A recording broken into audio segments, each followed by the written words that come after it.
তো এই যে ফ্রেন্ডস জাস্ট এখন বাড়ি ফিরলাম স্কুল থেকে, এখন বাজছে বরাবর 1:30। একটার সময় বেরিয়েছিলাম, তো আস্তে আস্তে 1:30 বেজে গেল।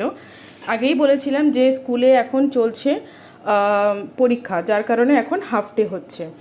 একটার সময় ছুটি হলো, তো এখন ঘরে ফেরার পরে কি বানাবো কিছুই বুঝতে পারছিলাম না। ভেবেছিলাম নিরামিষ বানাবো। সকালবেলা স্কুলে যাওয়ার আগে কেটে নিয়েছিলাম এখানে পেঁপে, লাউ, মিষ্টি আলু, গাজর, বিনস কেটে রেখে গেছিলাম। আর এখানে এখন আলুটা কেটে মানে কুমড়োটা কেটে নেব। ভেবেছিলাম যে মিক্স ভেজ বানাবো, কিন্তু এত গরম পড়েছে, মানে বীভৎস গরম। তো যাই হোক, জানি খিচুড়িটা খাওয়া উচিত না, বাট খিচুড়ি বানিয়ে নিচ্ছি, কারণ রান্নাঘরে এত গরম মানে বোঝানোর মতো না।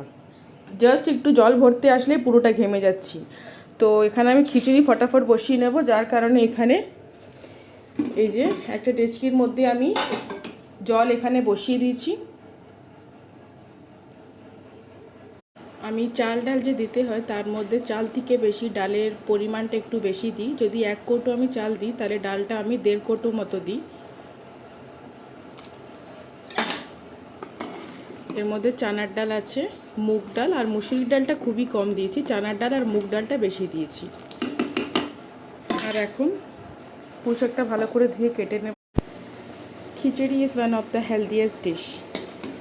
इसे हम हेल्दी तभी बना सकेंगे जब इसमें चावल कम और सब्जियां ज़्यादा होंगी। जी हाँ, जैसा कि मैंने डाला है। बहुत जन होते हैं कि जो दाल और चावल से काम चला देते हैं, सब्जियां नहीं रहती उसमें, बट मेरे यहाँ पे आप देख सकते हो सब्जियां तो मैंने इसमें भर कर डाली है।